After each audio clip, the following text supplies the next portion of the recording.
별이 빛나는 밤하늘 아래 애쉬 히스의 열렬한 추종자들은 그의 이름을 외치며 왕좌에 앉은 젊은 남자를 숭배했습니다. 그들은 그의 차갑고 엄숙한 표정 뒤에서 그가 속으로는 당황하고 있다는 것을 알아차리지 못했습니다. 몇 시간 전만 해도 그는 모바일 게임 회사에서 밤을 새우며 침착하려 애쓰고 있었습니다. 사람들이 중국어를 하지 않는데도 그들을 이해할 수 있어서 그는 자신이 어디에 있는지 궁금해합니다. 상황을 이해하려 애쓴 후 젊은 남자는 자신이 다른 세계로 왔다고 결론지었습니다. 그는 새로운 몸을 느껴보며 마치 딱 맞는 것처럼 움직일 수 있어 놀랐습니다. 그는 자신이 현재 차지하고 있는 몸과 같은 이름을 가지고 있다는 것을 깨닫고 그것이 이 세계로 전이된 이유인지 궁금해한다. 하지만 문제가 하나 있다. 그는 애쉬의 관찰에서 얻은 기억이 전혀 없다. 그는 성스러운 존재가 되어야 하고 사람들은 그를 숭배한다. 그는 실수하지 않아야 하며 다음에 무엇을 해야 할지 몰라서 긴장된다.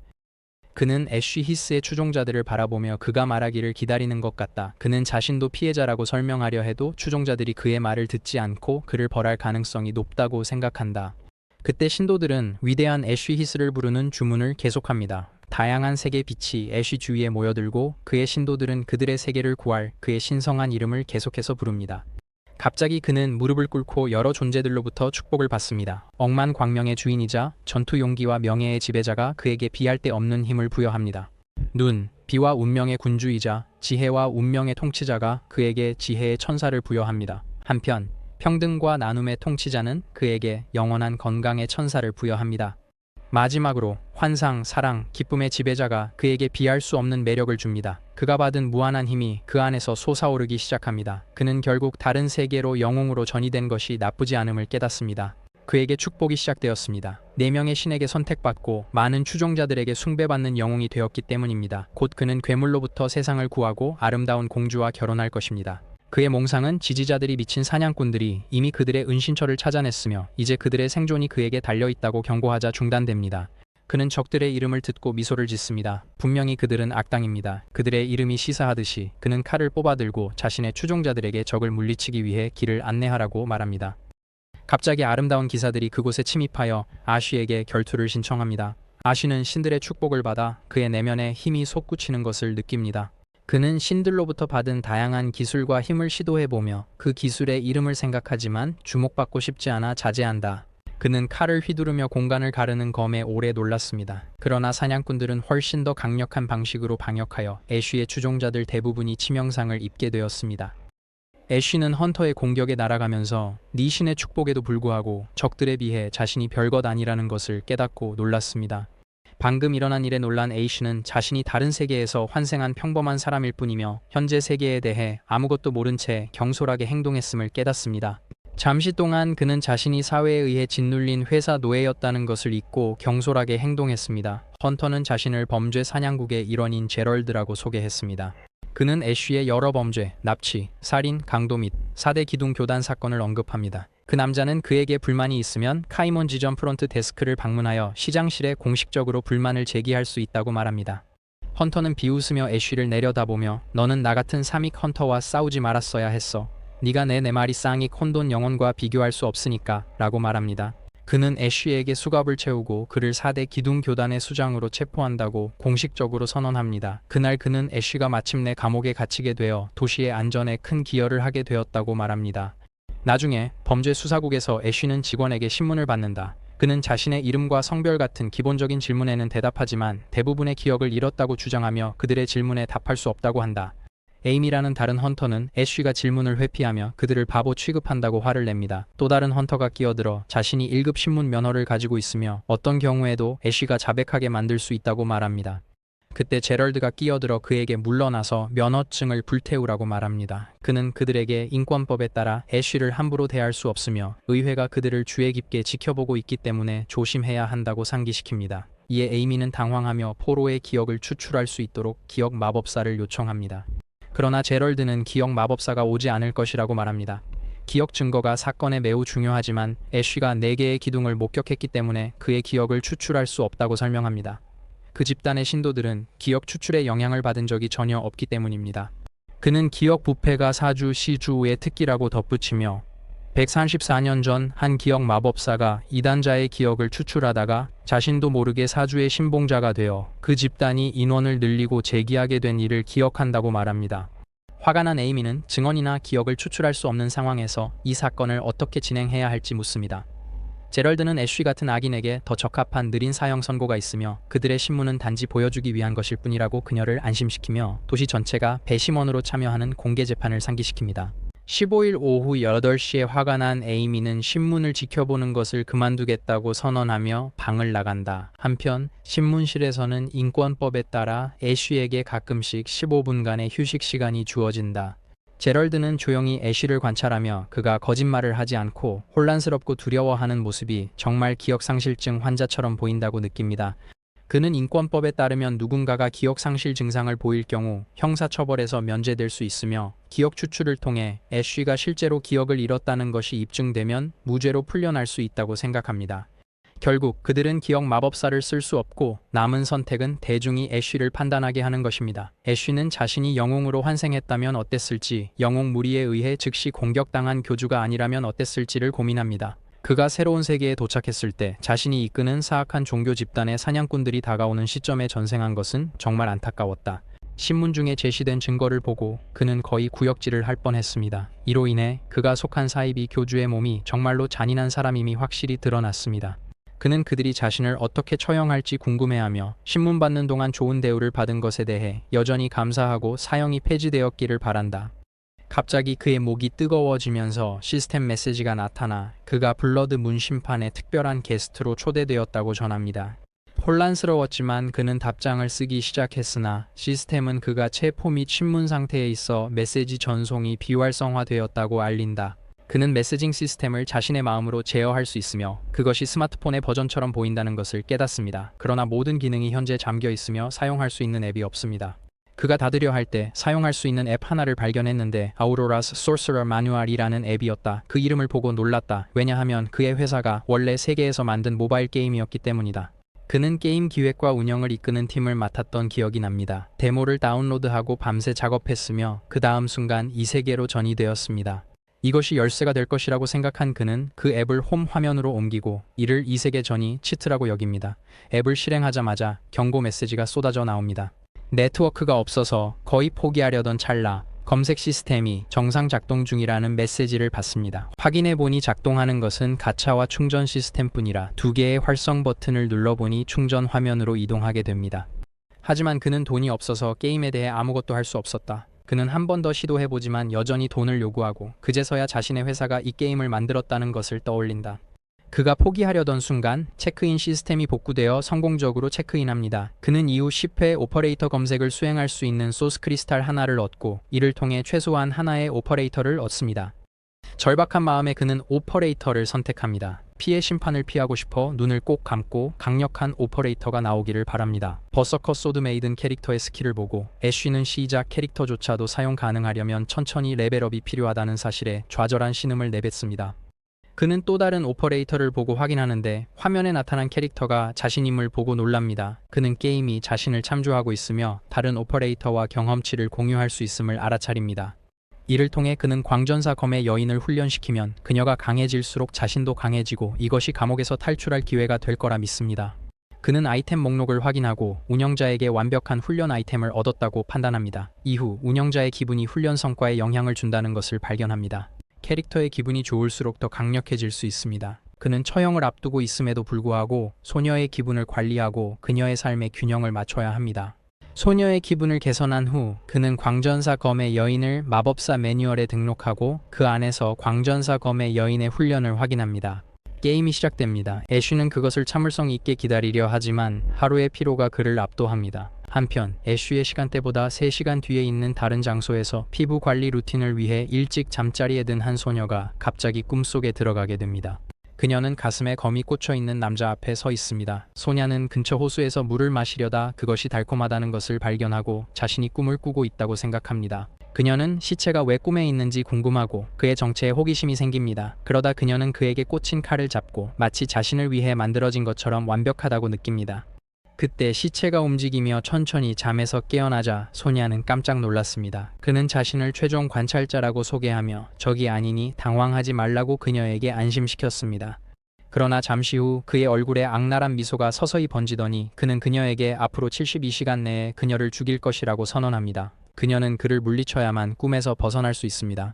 위협을 느낀 소냐는 마지막 관찰자가 칼을 뽑아 빠르게 공격하자 이를 대비하며 그가 그녀에게 10초 동안 쉴 수 있다고 말합니다.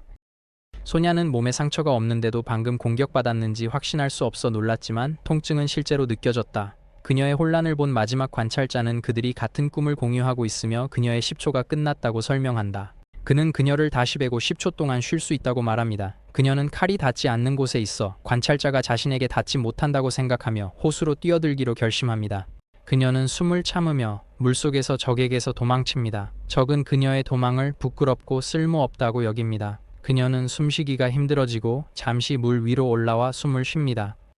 그러나 관찰자는 여전히 칼을 던져 물속에서 그녀를 공격하여 그녀를 베어냅니다. 그녀는 턱을 만져보며 여전히 붙어있는지 확인하고 관찰자는 그녀가 그의 손에 여러 번 죽었음에도 불구하고 교훈을 배우지 못했다고 조롱합니다.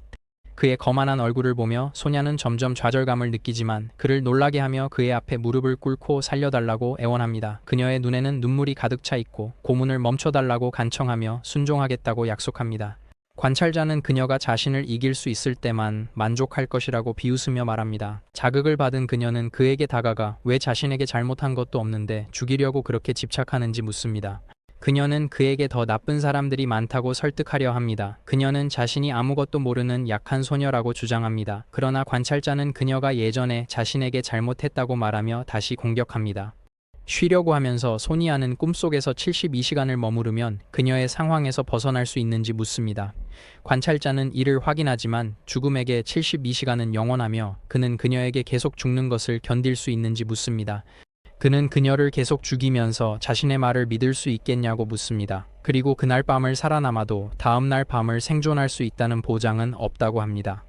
그는 다시 칼을 손에 쥐고 그녀에게 죽음을 경험한 후에는 기적을 기대하지 말라고 경고합니다. 관찰자는 한순간에 그녀를 향해 칼을 휘두릅니다.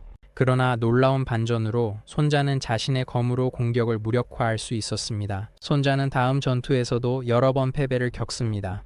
그녀는 검술을 극한까지 밀어붙인 위대한 검객들을 떠올립니다. 그들의 평범한 휘두름조차 두려움을 줄 정도였죠. 그녀는 관찰자가 그런 검객들과 다르다고 스스로에게 말하며 그와 맞설 기회가 남아있다고 생각합니다. 그녀가 관찰자에게 입힌 상처가 마법처럼 스스로 치유되었다. 손자는 이 꿈이 자신에게 유리한 틈을 주지 않음을 증명하는 것이라며 미소를 짓는다. 그녀는 전투를 시작하며 돌진합니다. 그녀의 예상대로 관찰자는 평소의 시작 공격을 펼치고 그녀는 그것을 막아냅니다. 그들은 여러 번의 칼날 충돌 속에 빠져들고 그동안 손자는 5까지 셉니다. 그녀가 5을 셀 때 힘차게 베어내지만 관찰자는 재빠르게 피합니다. 그녀의 넓은 자세는 관찰자가 공격할 기회를 제공합니다. 소냐는 이 상황을 미리 예측하고 옆으로 비켜 피하며 미소를 짓습니다. 관찰자가 휘두르는 중간에 소냐는 그를 베어낼 틈을 발견합니다. 그녀는 그의 손에 여러 번 죽으면서 그의 움직임을 배웠다고 선언합니다. 그녀는 강력한 일격을 가해 관찰자를 벽 쪽으로 밀어붙입니다. 관찰자가 입은 큰 상처는 즉시 치유됩니다. 소냐는 그를 때린 것이 그의 패배로 간주되는지 묻습니다. 관찰자는 그렇다고 대답하며 그녀를 축하합니다. 그녀는 안도의 한숨을 쉬지만 관찰자는 그녀가 아직 자신을 물리쳐야 한다고 말합니다. 그는 2개의 칼을 들고 있으면서 또 다른 칼을 잡아 2개의 칼을 사용하는 자세를 취합니다. 그는 이것이 후반전의 시작이라고 선언하며 이번에는 10분 휴식 시간이 없을 것이라고 경고합니다. 그때 소냐는 누군가가 자신의 이름을 부르는 소리를 듣고 꿈에서 깨어나 피곤한 모습으로 일어납니다. 그녀의 룸메이트 잉그리드는 이미 오전 8시가 되었고 일반 교육 수업 준비를 해야 한다고 말합니다. 소냐는 자신이 악몽을 꾼 것 같다고 말합니다. 잉그리드는 이것을 큰 문제로 보지 않고 수업에 나간다. 손자는 아침 일과를 마치고 수업에 간다. 그녀는 강단에 있는 교수님을 마주하고 있는 많은 학생들 중 한 명이다. 그녀는 필기를 하면서 관찰자와의 경험이 정말 꿈이었는지 생각합니다. 그녀는 마침내 관찰자를 물리쳤을 때 그가 그녀에게 인생이 이제 막 시작될 것이라고 경고했던 것을 기억합니다. 소냐는 관찰자가 삶을 좌우하지 못하게 하겠다고 결심합니다. 한편 애쉬는 카몬시티에 부서진 호수 감옥 깊숙한 곳에 있는 고급 스위트룸에서 막 깨어났습니다. 그는 밤새 푹 잤음에도 불구하고 왜 이렇게 피곤하고 지친 느낌이 드는지 혼란스러워합니다. 그는 홀로 스크린을 확인하고 Sorcerer 매뉴얼 게임에서 광전사 검의 여인과의 유대가 깊어졌다는 알림을 받습니다. 그는 훈련 계획이 유대감을 강화한다는 것에 놀랐어요. 그는 이미 그녀의 활동을 계획했고 그의 검의 여인이 계속 노력하길 바랍니다.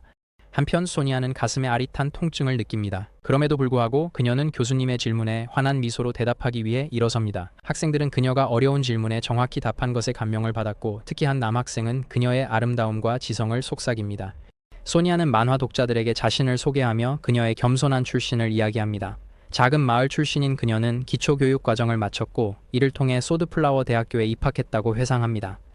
그녀는 지난 20년 동안 고향에서 유일하게 대학에 입학한 사람이라는 것을 자랑스럽게 말합니다. 그녀가 처음으로 학교에 발을 디딘 날 사람들이 그녀가 지나갈 때 시골뜨기처럼 보인다고 수군거렸습니다.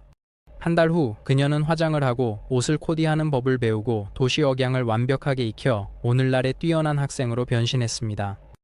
그녀는 뛰어난 외모로 여러 아르바이트를 얻고 인기를 끌었습니다. 많은 학교 활동에 참여하고 여러 행사를 주최하며 학교의 유명 인사가 되었습니다. 그녀가 캠퍼스를 걸으며 처음 대학에 들어섰던 순간과 그때 얼마나 순진해 보였는지를 회상합니다. 그런 다음 캠퍼스 정문 밖으로 나가 누군가를 찾습니다. 그녀는 어머니를 찾아가고 어머니는 그녀를 린다라고 부릅니다. 소냐는 어머니에게 새 이름을 써달라고 부탁합니다. 딸은 어머니에게 도시를 보여드릴 생각에 들떠서 기차를 타고 함께 여행을 떠납니다.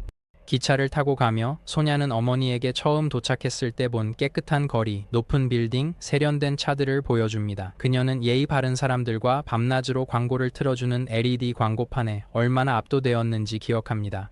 이제 그녀는 도시 경치를 보며 행복해하는 어머니의 모습을 관찰합니다. 소냐는 술에 취해 폭력적이던 아버지가 돌아가신 후 어머니가 혼자서 자신을 키운 것을 떠올립니다. 그녀는 어머니가 농장에서 힘들게 일하셔서 소냐가 공부할 수 있었던 것을 기억합니다. 소냐는 다른 아이들은 공장에서 일하며 작은 마을에서 평생을 보냈다는 것을 생각하며 운이 좋다고 느낍니다. 그녀는 어머니에게 도시를 더 많이 보여주며 어머니께서 더욱 즐기실 수 있도록 하기로 결심했습니다. 소냐는 어머니를 푸드트럭으로 데려가고 옷가게로 가서 드레스를 사드리겠다고 제안합니다. 그녀는 엄마에게 고급 레스토랑을 보여줬지만 엄마는 거기서 먹고 싶지 않으셨어요. 나중에 그들은 공원 벤치에 앉아 분수 옆에서 간식을 먹었어요. 나중에 소냐는 어머니를 작은 마을로 돌아가는 기차역까지 동행합니다. 떠나기 전에 소냐는 어머니에게 하룻밤 더 머물러 달라고 부탁합니다. 그녀의 어머니는 도시가 편하지 않다고 하시며 거절하셨습니다. 소냐는 언젠가 다시 도시로 모셔와서 호화로운 삶을 드리겠다고 약속합니다. 엄마는 딸의 손을 잡고 그녀를 믿고 있으며 그녀가 해낼 수 있다고 말합니다. 그리고 어떤 일이 있어도 집에 오면 항상 따뜻한 식사가 기다리고 있다는 것을 기억하라고 조언합니다. 그녀는 소냐에게 도시가 너무 복잡하다고 생각하며 집으로 돌아가 조용히 사는 것이 더 나을 것 같다고 말합니다. 그녀는 딸에게 돈이 든 가방을 건네며 어차피 집에서는 돈을 쓰지 않는다고 합니다. 어머니가 기차에 오르면서 딸에게 잘 지내고 있다고 안심시킵니다.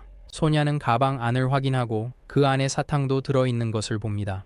그녀가 돈을 가방 옆에 넣자마자 한 남자가 뒤에서 그녀에게 다가옵니다. 그 남자는 작은 면도칼을 꺼내 가방에 구멍을 냅니다. 소냐는 남자의 손을 쳐서 면도칼을 떨어뜨리게 만듭니다. 그를 보지도 않고 소니아는 기차역을 떠난다. 그녀는 도시의 불빛과 번잡함을 즐기기 위해 붐비는 거리로 간다. 그녀는 도시의 복잡함이 자신이 있어야 할 곳이라고 생각한다. 늦은 밤, 소니아는 통금 시간이 이미 지났음에도 불구하고 대학 경비원을 설득하여 들어가려고 하고 있습니다. 그녀는 그의 동정을 사기 위해 노력한 끝에 마침내 들어가게 됩니다. 캠퍼스를 걸으며 그녀는 미소 짓는다. 자신의 아름다움이 자신을 들여보낸 무기였음을 알기 때문이다. 그녀는 아름다움이 힘이라는 것을 되새기며 그것이 상류사회에 들어갈 수 있었던 주된 이유라고 믿는다. 기숙사 계단을 오르며 그녀는 잘 맞는 청바지를 사준 엄마에게 조용히 감사해요. 기숙사 방에 가까워질수록 룸메이트 중 한 명이 소냐가 너무 늦었다며 아마 부유한 남자와 플러팅 중일 거라고 추측하는 소리가 들립니다. 소냐는 자신에 대해 나쁘게 말하는 룸메이트의 말을 더 잘 듣기 위해 문에 귀를 기울입니다. 안에 있는 소녀는 소냐가 캠퍼스 밖에서 어머니와 함께 있는 것을 봤다고 하며 그녀의 어머니가 딸을 부끄러워할 거라고 추측합니다. 이 말에 소냐는 화가 나서 문 손잡이를 돌리고 그들을 대면할 준비를 한다. 막 그렇게 하려는 순간 소란스러운 소리가 들려 그 수다쟁이 여자를 조용하게 만든다. 잉그리드는 문을 열고 소냐에게 인사 후 떠납니다. 소냐는 안을 들여다보며 문 옆 샌드백에 새로 생긴 주먹 자국을 봅니다. 그녀는 잉그리드가 소문을 잠재우려 주먹을 날렸다는 걸 깨닫습니다. 방에 남은 두 사람은 그녀의 룸메이트 로이스와 로이스의 작은 애완견 아델입니다. 소냐는 로이스가 지역 상인의 딸로 항상 소냐의 배경에 대해 소극적 공격적인 모욕을 한다고 설명합니다. 소냐는 자신이 로이스보다 남자들에게 더 많은 관심을 받는다는 것을 떠올립니다. 로이스가 아무리 자신이 더 아름답다고 행동해도 말이죠. 소냐가 큰 행사에서 진행자 역할을 맡게 되었을 때 로이스의 소냐에 대한 증오는 더욱 커졌습니다. 로이스는 물 마법 전공자 행사를 계속 조직하며 소냐를 빼고 동급생들을 고급 레스토랑에 데려갔습니다. 이런 사회적 전략으로 더 많은 남자들이 로이스를 쫓게 되었습니다. 로이스는 한 선배에게 마음이 끌렸고 그 선배는 로이스를 따라다녔습니다. 그러자 손자는 일부러 그 남자와 부딪혀 그가 손자를 따르게 했습니다. 손자는 결국 그 선배를 거절했는데 이는 로이스의 자존심이 시골뜨기와는 만나지 않을 것이라 알았기 때문입니다. 소냐는 로이스를 지루한 남자에게서 멀어지게 하여 그녀를 위험에서 구했다고 생각합니다. 소냐는 상류 사회로의 지름길을 제공할 남자를 찾고자 하는 야망을 품고 있습니다. 이를 달성하기 위해 그녀는 물 마법사가 되고 싶어 합니다. 그녀의 연구에 따르면 물 마법사들이 귀족의 아내가 될 가능성이 가장 높다고 합니다. 그녀는 엘리트검, 바람, 물 마법사를 배출하는 것으로 유명한 스워드플라워 대학의 명성을 활용하여 최상급 물 마법사로 졸업할 계획입니다. 그녀는 귀족 남성을 만나 그의 어머니에게 소개받는 상상을 해요. 그녀는 강하고 근육질의 체격이 여성에게 불리하다고 생각해 검 마법사가 되는 것을 피하기로 했어요. 그녀는 내년까지 첫 번째 물의 정령을 소환하고 졸업 전까지 은빛 날개를 완전히 깨워 날개 달린 마법사가 되는 미래를 상상하고 있습니다. 그녀는 Truth University의 캠퍼스 행사에 참석하여 젊은 귀족을 만날 계획입니다. 그녀는 Truth University가 갤럭시즈에서 가장 뛰어난 대학으로 모두가 부유하고 권력 있는 사람들이라 잠재적인 남자친구를 찾기에 완벽한 장소라고 설명합니다.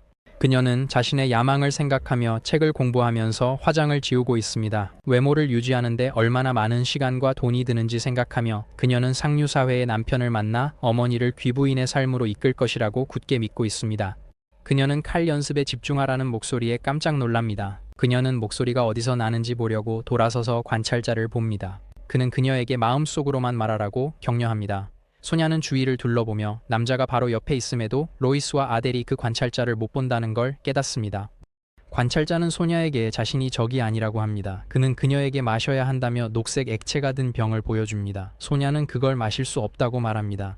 관찰자는 그 액체를 땅에 부었지만 쏟아지지 않고 마법처럼 소냐의 목으로 들어갔습니다. 그 음료는 그녀의 몸을 움직여 일어서게 했습니다. 관찰자는 그녀에게 나무검을 보여주며 그것으로 연습해야 한다고 말합니다. 그녀는 결연한 눈빛으로 계속해서 그렇게 하지 않겠다고 말합니다.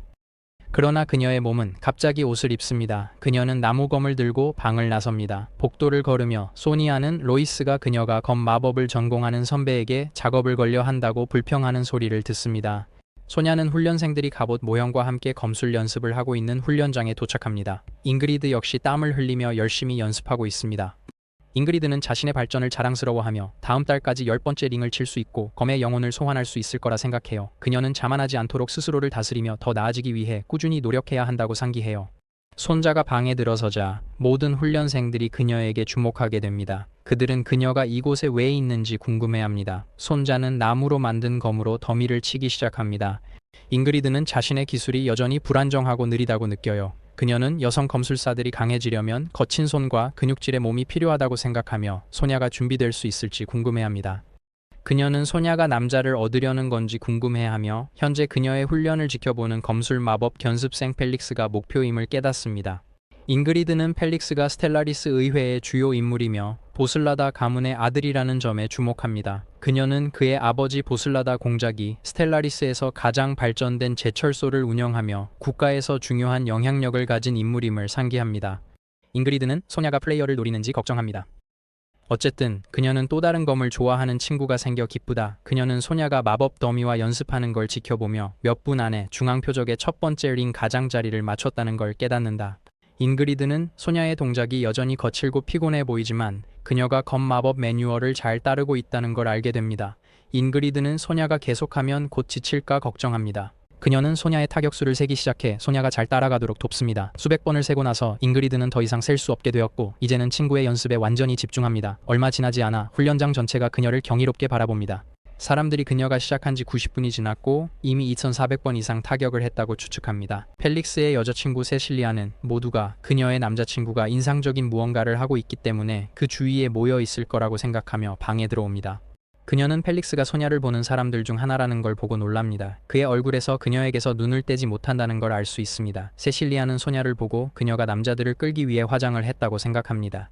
그녀는 소냐가 검묘기로 펠릭스를 노린다고 걱정하며 빨리 남자친구를 데리고 가려 합니다. 세실리아는 왜 모두가 소냐를 보는지 묻습니다. 펠릭스는 그녀에게 소냐가 1시간 반 전에 신입으로 와서 검 자세도 없었지만 이제는 한 번의 휘두름으로 관역의 9개 링을 뚫을 수 있다고 말합니다. 세실리아는 그녀가 초보자인 척했는지 묻지만 펠릭스는 자신도 같은 생각을 했고 그녀가 언제 한계에 닿는지 보려고 훈련을 지켜봤다고 답합니다. 그는 그녀를 1시간 반 동안 지켜본 후 처음의 의심이 완전히 감탄으로 바뀌었다고 인정합니다. 세실리아는 한 소녀가 이렇게 쉽게 펠릭스의 관심을 끌 수 있다는 사실에 위협을 느낍니다. 그녀는 1시간 반 동안 쉬지 않고 훈련하는 게 불가능하다고 깨닫습니다. 심지어 펠릭스도 중간에 쉬면서 3시간만 훈련할 수 있다고 합니다. 세실리아는 주위를 둘러보며 평소 훈련에만 집중하던 남자들이 소냐를 응원하려고 멈춰 서 있는 걸 봅니다. 소냐는 계속 훈련용 인형을 치고 있습니다. 세실리아는 펠릭스의 관심을 끌려다 소냐에게 완패했다고 느끼며 펠릭스의 팔을 놓습니다. 드디어 소냐가 관역의 10번째 링을 정확히 맞춥니다. 모두가 그녀를 지켜보며 긴장합니다. 소냐가 10번째 링을 맞추자 훈련 인형이 부서집니다. 관중들은 환호하고 열광합니다. 이제 소냐는 쉬어요. 그녀는 검의 정령을 소환하고 날개 달린 마법사가 되는 것에 더 가까워졌음을 깨달아요. 걱정 없는 삶의 꿈이 바로 앞에 있다는 게 믿기지 않아요. 잉그리드가 물을 줍니다. 갑자기 소냐는 액체가 목을 타고 내려가는 걸 느껴요. 그녀는 주위를 둘러보고 펠릭스를 봅니다.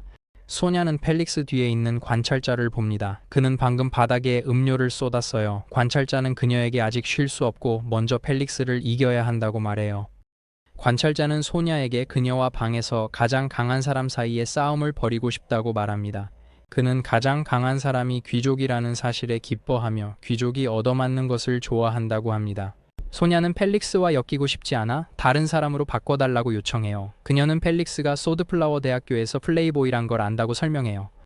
그녀는 그가 고급차를 타고 다니고 여자친구를 자주 바꾸는 것을 기억해요. 그녀의 노트에는 펠릭스가 여자를 수집하는 습관이 있다고 적혀 있어요. 그녀는 또한 보젤다 공작의 아들이 진리 대학교 대신 소드플라워 대학교에 입학한 것이 수상하다고 생각하며 이는 그가 어떤 정치적 문제에 연루되었음을 암시한다고 본다. 그녀는 관찰자에게 펠릭스가 악당이라고 믿는다고 말합니다. 불행히도 관찰자는 그녀가 그런 사람과 맞서는 것이 완벽하다고 생각합니다.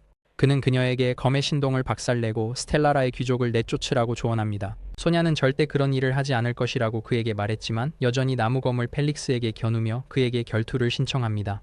군중은 열광합니다. 세실리아는 소냐가 자신을 펠릭스와 엮으려 한다고 믿으며 내심 화가 납니다. 동시에 소냐는 자신이 펠릭스를 상대하지 않을 것이라고 계속해서 마음속으로 되뇌고 있습니다. 겉으로는 여전히 그녀의 몸이 그를 향해 검을 겨누고 있다. 잉그리드는 소냐에게 2시간 훈련 후 여전히 피곤하다고 상기시키며 내일 싸우자고 제안한다. 펠릭스는 지금 싸우자고 주장합니다. 그는 그녀가 자신이 본 사람 중 가장 재능 있는 사람이며 자신에게 두려움을 준 2번째 사람이라고 말합니다. 내일까지 기다리면 그녀에게 검을 겨눌 용기가 사라질 것이라고 믿습니다. 펠릭스는 검을 꺼내 소냐에게 겨누며 오늘 밤 무슨 일이 있어도 그녀를 이기겠다고 선언합니다. 모두가 펠릭스가 파도 검술 자세를 사용하고 있음을 볼 수 있습니다. 소냐는 보솔라타 가문이 영혼을 소환하는 4가지 비밀 검술 자세로 유명하며 그중 하나가 파도 자세임을 기억한다. 소냐는 기본 검술 자세를 취하고 싸울 준비를 한다. 그녀는 관찰자에게 불평하며 펠릭스가 그녀를 조종한다면 이기는 건 의미 없다고 말합니다. 그녀는 다른 사람과 싸울 수 있게 몸의 통제권을 되찾게 해달라고 협상합니다. 관찰자는 처음부터 그녀의 몸을 조종한 적이 없었다고 밝혀 그녀를 충격에 빠뜨립니다. 그는 그녀가 어젯밤 꿈에서 그를 물리치고 자신의 검 재능을 깨달았기 때문에 스스로 검을 훈련했다고 설명합니다. 그는 그녀가 한계를 시험하려 훈련장에 왔다고 분석한다. 이는 잉그리드와 다른 사람들이 그녀의 외모 외에도 자랑스러워할 재능이 있음을 보여주기 위함이다. 소냐는 펠릭스에게 돌진하며 서로 공격을 주고받습니다. 관찰자는 소냐에게 그녀가 처음부터 학교의 화제였던 그를 싫어했기 때문에 스스로 그 소년에게 도전했다고 상기시킵니다. 펠릭스는 상대의 움직임에서 그녀가 강하다는 것을 알았지만 소냐가 그의 파도검 스타일에 여전히 상대가 되지 않는다고 확신하며 공격을 이어갑니다. 그의 여러 번의 공격이 소냐를 뒤로 물러나게 합니다. 이때 관찰자는 그녀에게 아무리 재능이 뛰어나도 펠릭스는 그의 파도 자세 때문에 여전히 무적이라고 상기시킵니다. 그는 그녀를 격려하며 타고난 사람들이 그녀를 능가할 거라고 강조합니다. 이로 인해 그녀는 펠릭스의 움직임을 따라가게 되고 펠릭스는 그녀의 체력의 출처가 궁금해합니다. 펠릭스는 싸움을 마무리하기로 결심하고 에너지를 모아 방안을 환하게 밝히는 빛을 발산합니다. 관찰자는 소냐에게 나무검을 손에 쥐고 훈련장으로 가서 가장 강력한 사람에게 도전한 것은 그녀가 누구에게도 뒤지지 않는다는 것을 증명하기 위해서라고 설명합니다.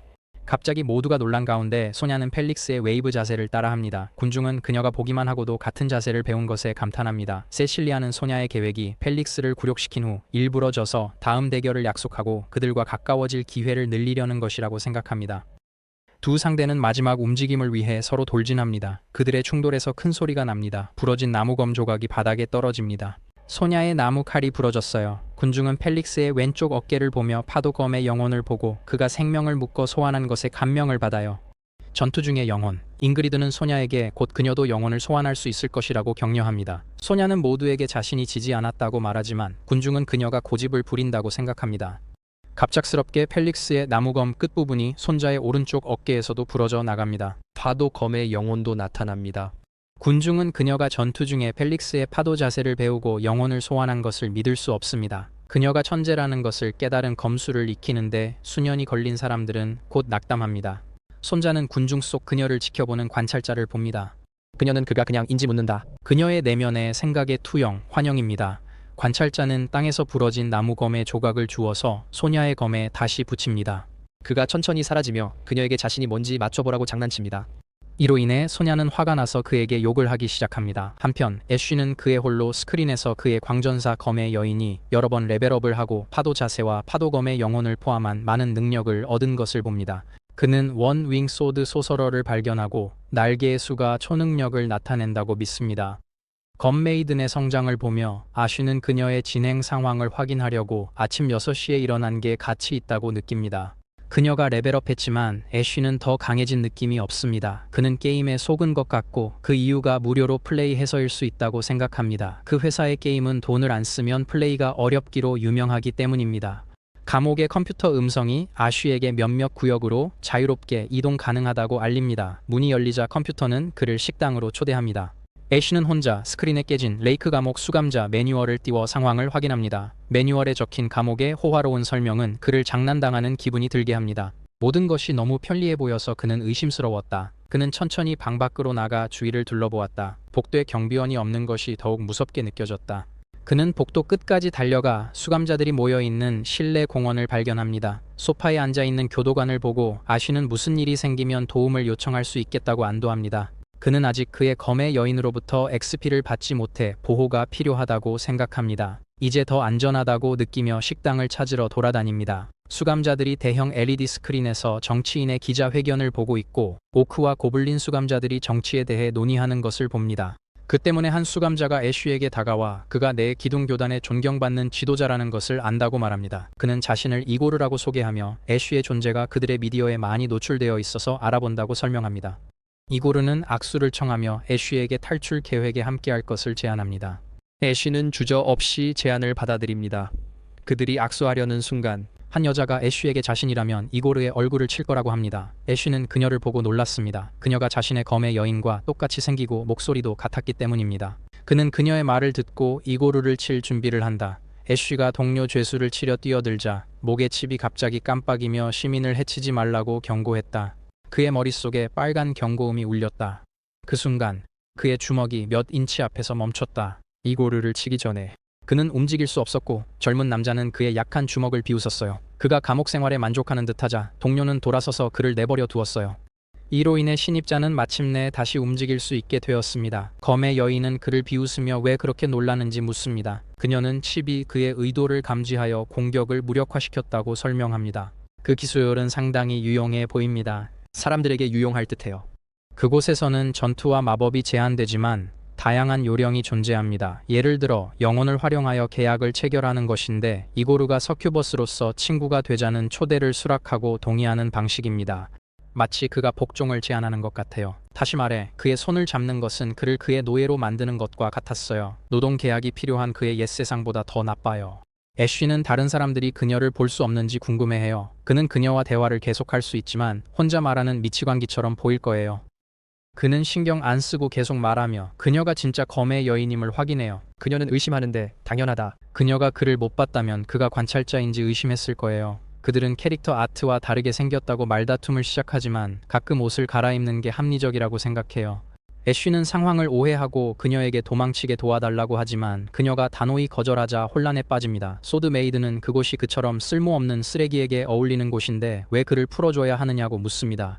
사실 그는 일찍 은퇴하고 그곳에서 꿈꾸던 삶을 살 수 있어요. 젊은 남자는 억울하게 누명을 썼고 달의 심판을 받아야 한다고 주장합니다. 그녀가 그를 비웃자 그는 징징대며 그녀라고 부르기 시작한다. 우월하지만 그의 말은 끊깁니다. 그녀는 그를 노려보며 그가 자신에게 정확히 무엇인지 질문하고 그의 문장을 끝내도록 도발합니다. 그녀는 그의 이마를 여러 번 빠르게 찌르고 그 행동은 그가 소파에 쓰러질 정도로 강합니다.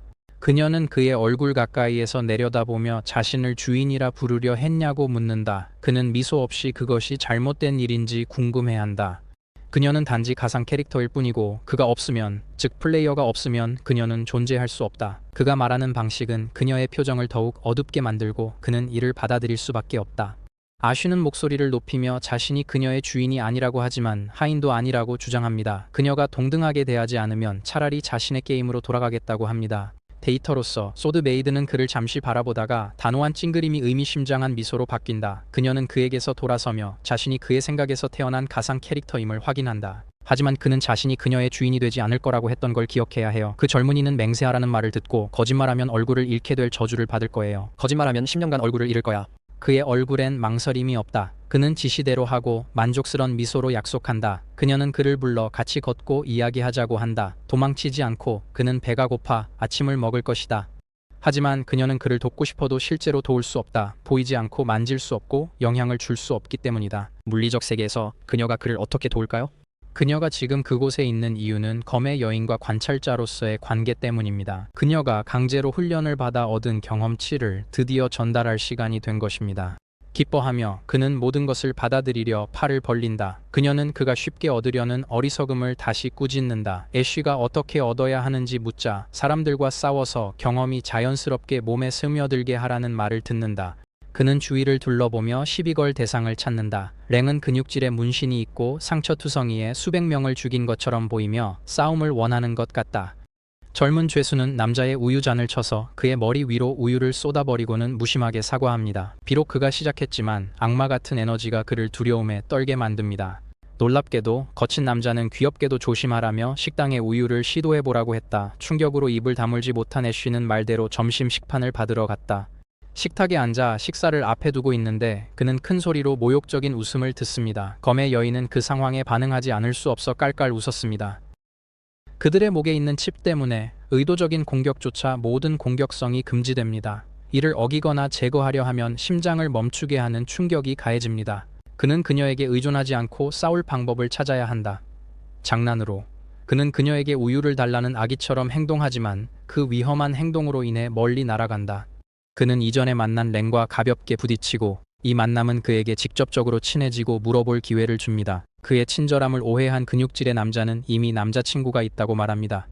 애쉬가 설명하려고 하지만 혼란은 더 커질 뿐이다. 그는 분명 좋은 사람이지만 그 죄수는 자신의 파트너에게 충실하며 의심할 수 없다. 그들은 소년의 질문으로 넘어간다.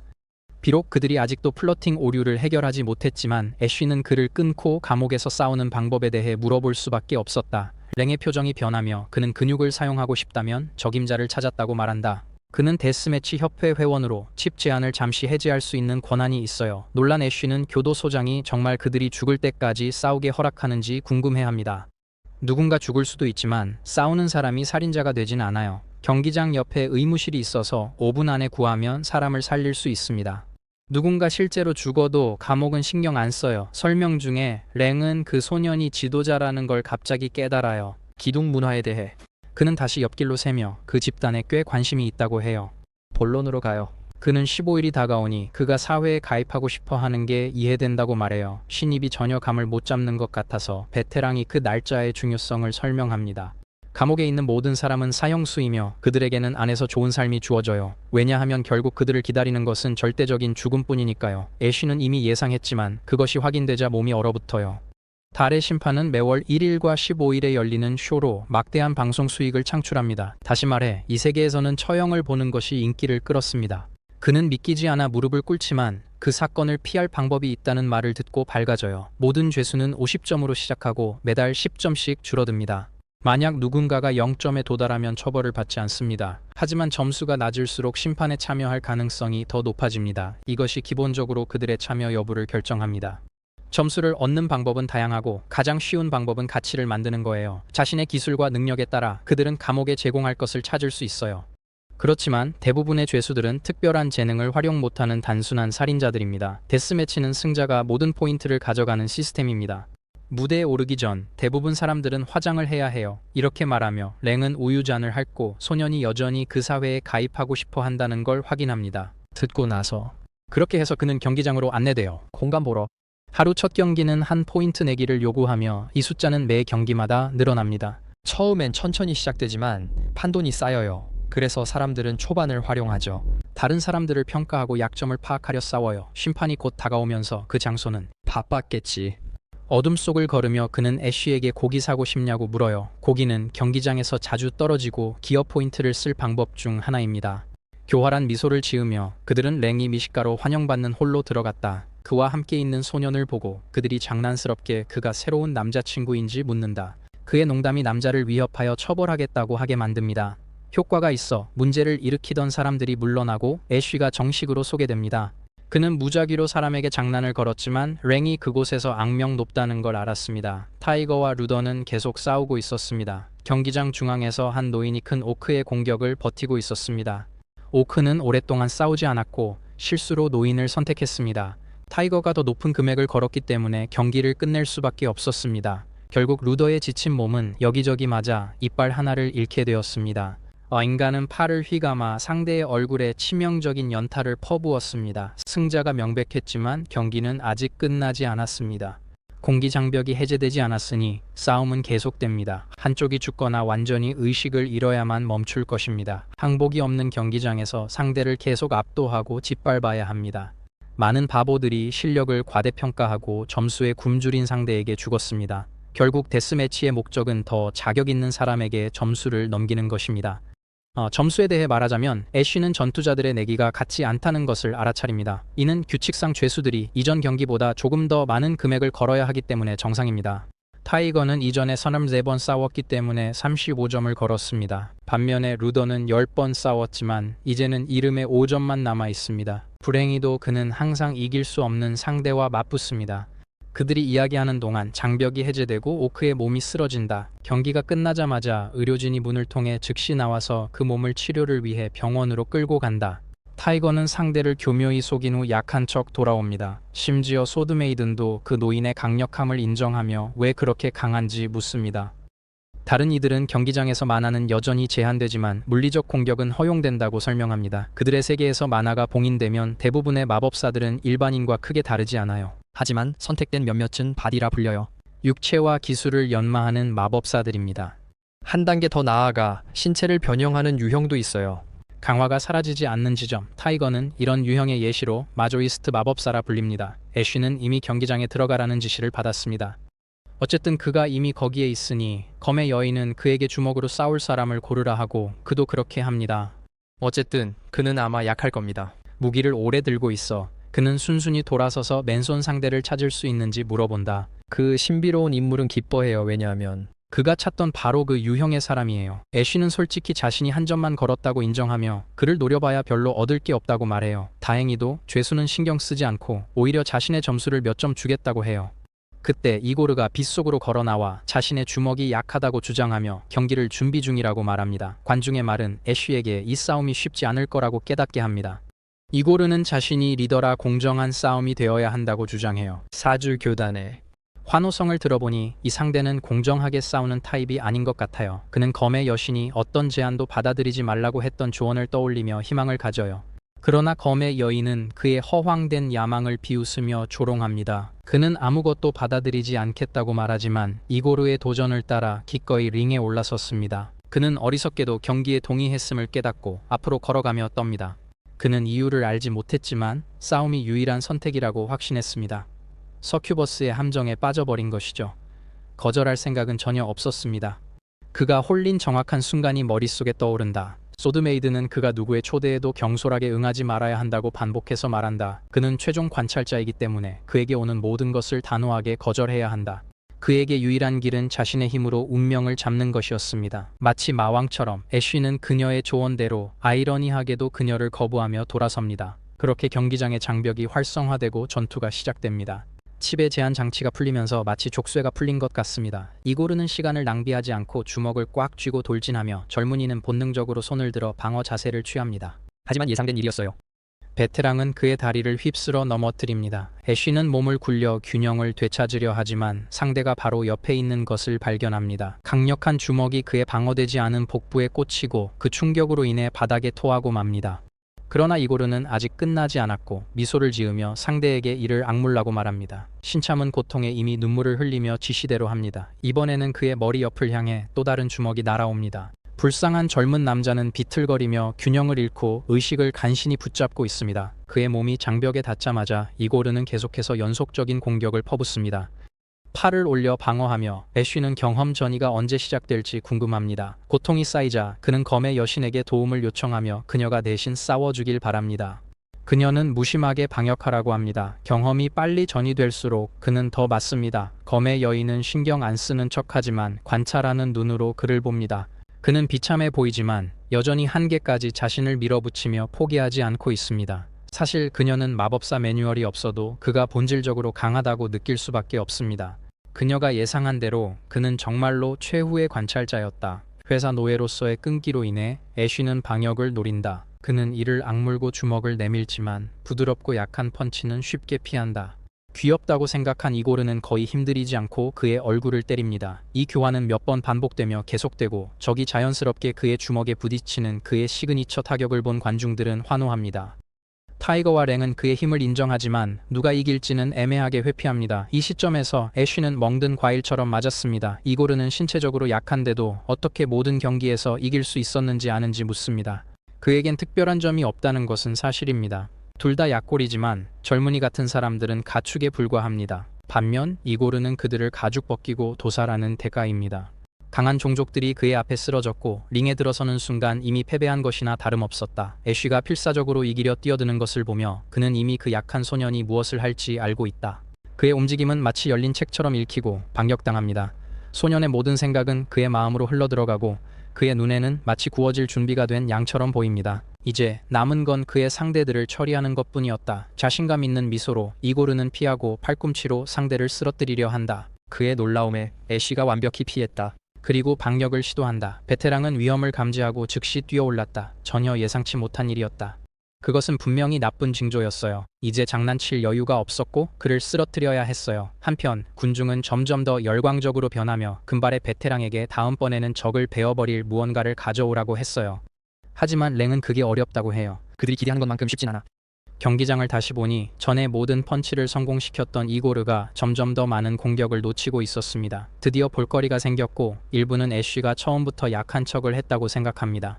타이거는 그 소년이 방금 전까지 정말로 약했다고 반박합니다. 그의 몸은 실제 전투로 단련되지 않았고 랑은 그를 데리고 온 지 몇 분 만에 이미 날카로운 전투 본능을 개발했다는 것을 알고 있습니다. 잘못된 장소에 잘못된 사람, 그리고 잘못된 재능의 각성. 그는 부끄러움을 느꼈다. 시작 이후 처음으로 교주가 아름다운 짐승을 수비로 몰아넣고 있었다. 검의 여신은 미소 지으며 모든 것이 끝났음을 알았다. 모든 시대에는 각자의 주제가 있고 이 시대에는 더 이상 새로운 땅을 정복하지 않는다. 대신 이 시대의 주제는 세련된 지배였다. 계급이 있는 세계에서 태어날 때부터 정신적으로 마법사들은 기본적으로 최상위 포식자입니다. 지배 가문들조차 그들을 두려워하며 그들의 힘에 대한 지식은 하층 계급에겐 숨겨져 있습니다. 하지만 이고르는 운 좋게 완벽한 조건을 만나 심령 마법사가 되는 법을 배웠습니다. 게다가 그는 이미 기본적인 마법 영혼 계약을 소유하고 있었고 그의 말을 법으로 만들었습니다. 특정 조건만 충족되면 그의 능력은 막을 수 없을 것입니다.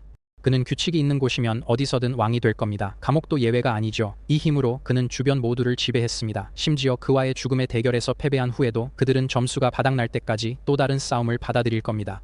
그러나 이제 그의 앞에 있는 젊은이는 변했습니다. 도사를 기다리는 조용하고 온순한 동물에서 여전히 도사를 기다리지만 더 시끄러운 동물로 변했습니다. 미소를 지으며 이고르는 그를 과소평가했음을 인정한다. 그의 학습 속도는 더 많은 잠재력을 보여주지만 신체적 힘은 약하다. 이번 경기 후 그는 다시 싸울 생각이 없으며 애쉬도 그를 도전할 수 없습니다. 규칙을 알고 그것을 이용해 지배하는 것이 진정한 힘입니다. 지배자와 지배당하는 자의 차이가 바로 그거야. 그의 말을 신경 안 쓰고 애쉬는 그의 얼굴을 가리지 말라고 한다. 이고르는 그에게 놀라요. 예상치 못한 말에 멍하게 그렇게 말한다. 그의 얼굴은 완벽하네요. 오랜 시간 동안 이 생각 하나가 그의 마음을 완전히 사로잡았으며 처음으로 진심 어린 칭찬을 받았기 때문에 무의식적으로 손을 내렸다. 강한 펀치가 그의 턱에 꽂혔다. 그는 땅에 쓰러졌다. 그렇게 경기는 끝났습니다. 애쉬가 승자로 선언되었습니다. 그러나 그의 몸에서 아드레날린이 빠져나가자 피로가 몰려와 그도 쓰러집니다. 그의 첫 싸움은 고통스럽고 참기 어려웠다. 결국 그는 사형 경기가 부유층에게 무감각한 오락을 제공하기 위해 죄수를 이용한다는 것을 알게 되었다.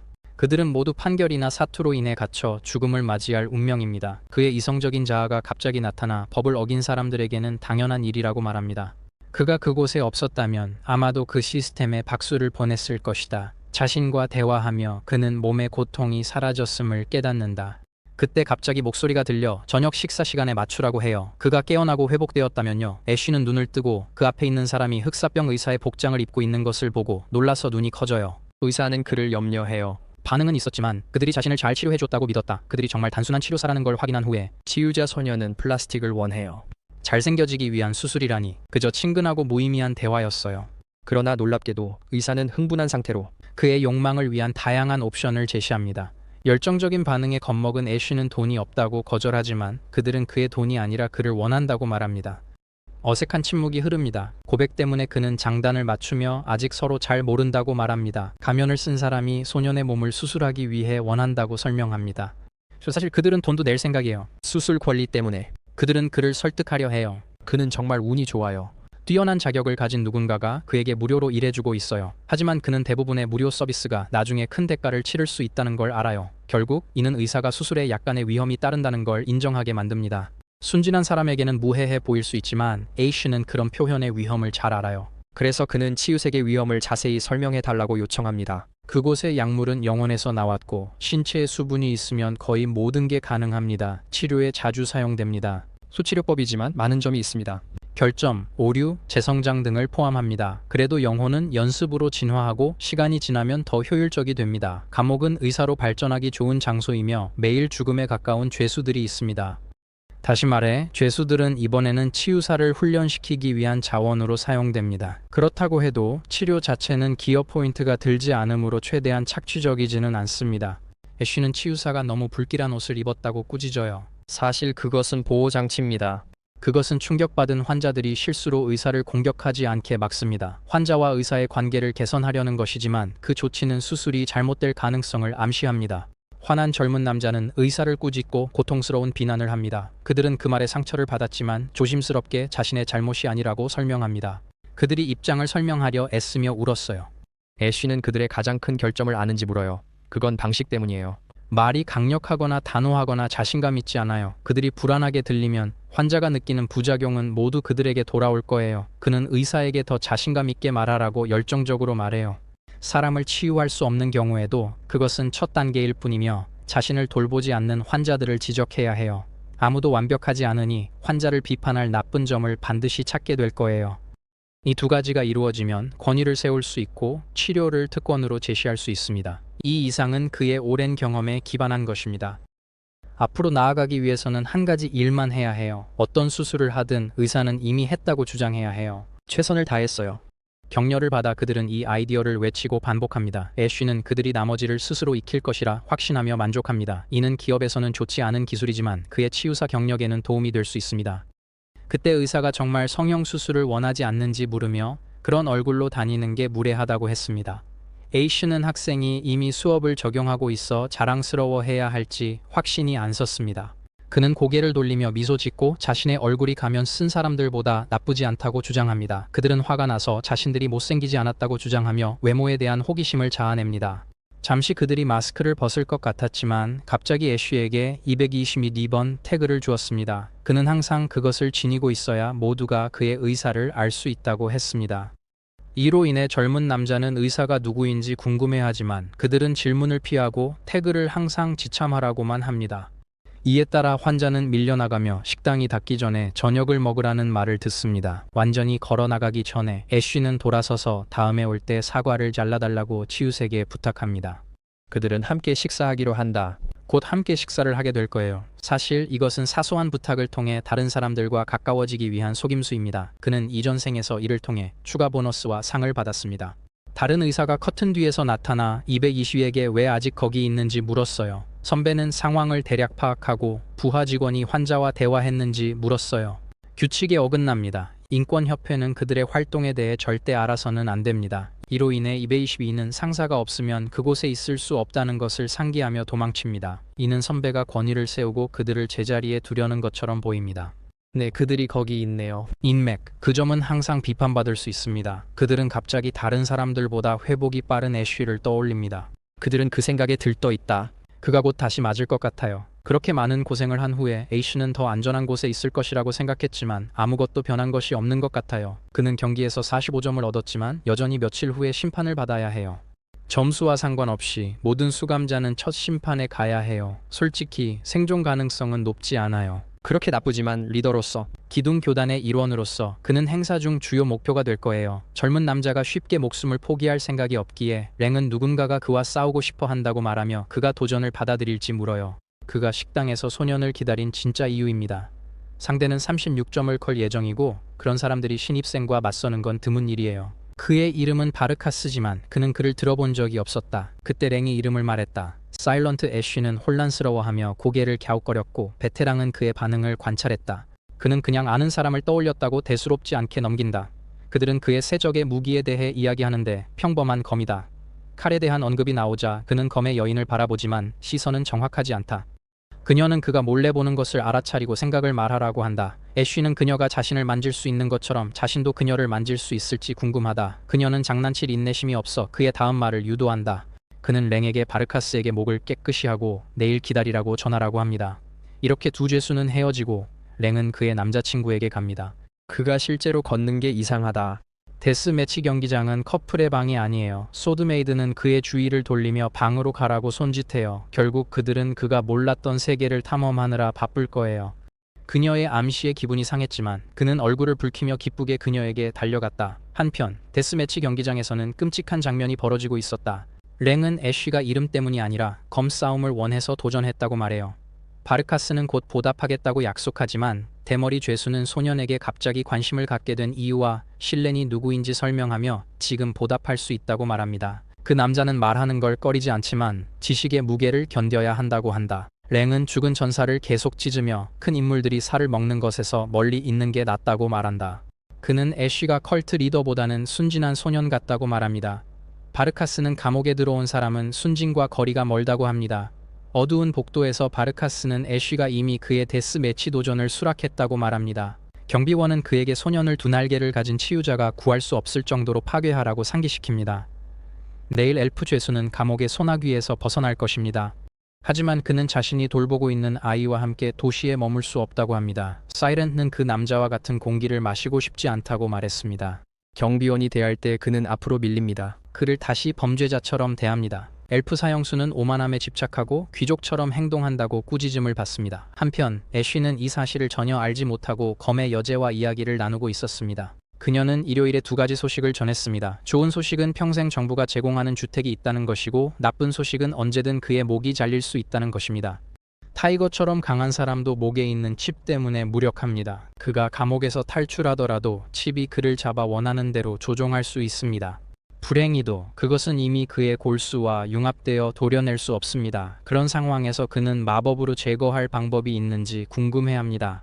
그녀는 기묘하게 웃으며 말합니다. 많이 있지. 그가 가장 손에 넣기 쉬운 것은 어떤 건 마법의 기적이야. 그것은 비정상적인 상태를 정화하기 위한 방어 기술로 그의 몸에서 칩을 즉시 제거할 수 있어.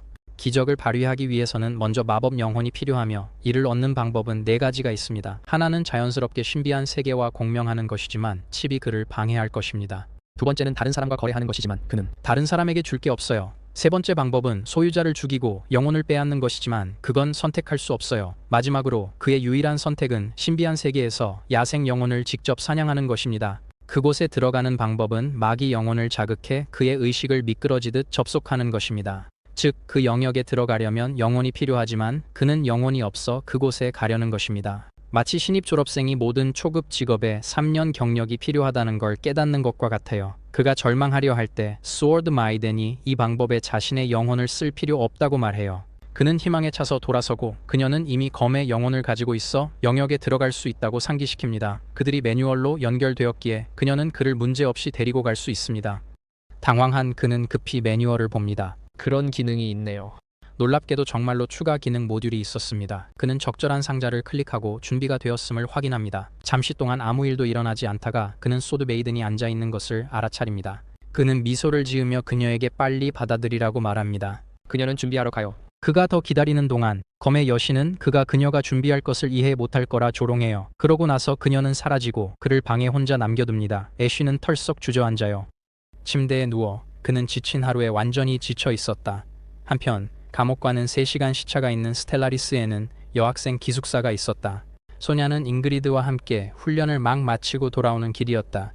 그녀의 하루는 고급 수업, 대련, 그리고 밤에는 파도검 마법 훈련으로 꽉 차 있었다.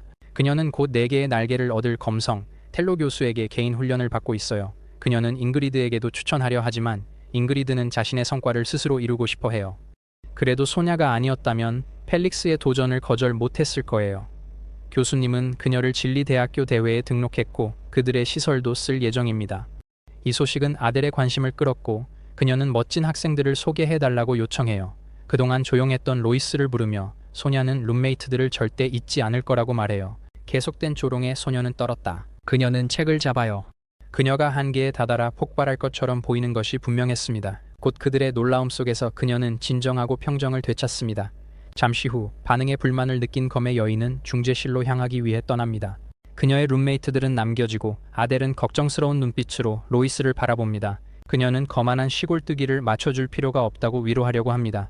하지만 그 소녀는 이번에는 패배를 인정할 정도로 현명했다. 손자는 이미 꽤 올라가 있었다. 그녀는 존경해야 하지만 그녀는 상황을 지켜보며 고개를 숙이지 않아요.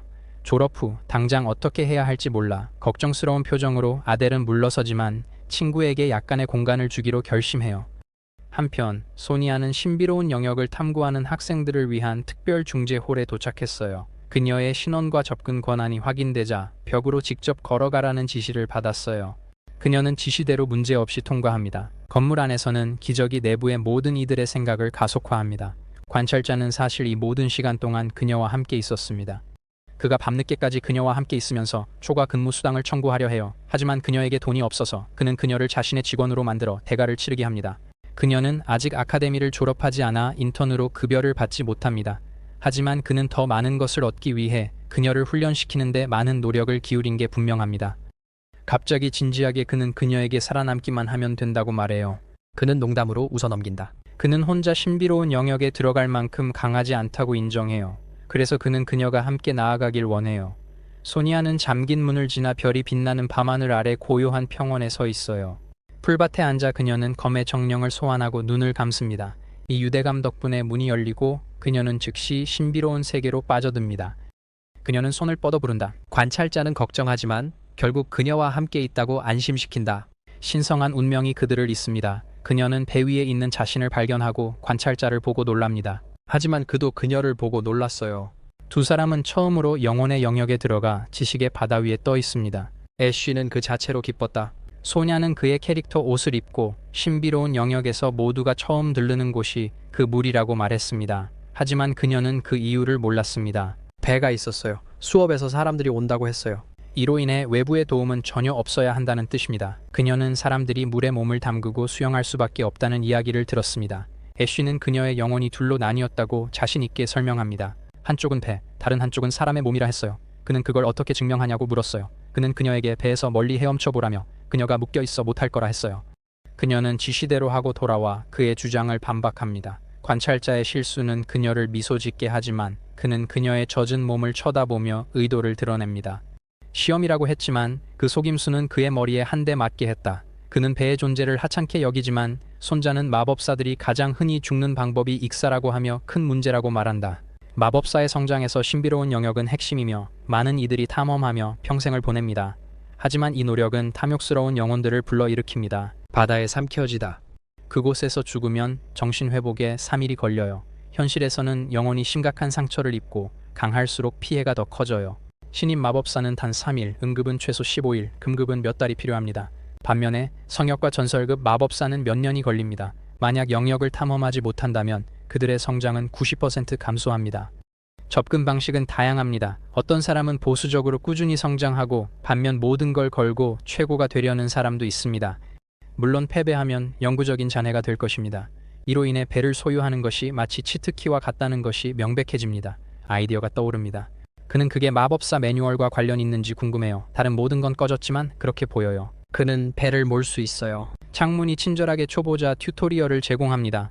하지만 차량이 흔들려 그는 방해받습니다. 소니아가 팔로 노를 젓는 걸 보고 그는 자신이 처리하겠다고 합니다.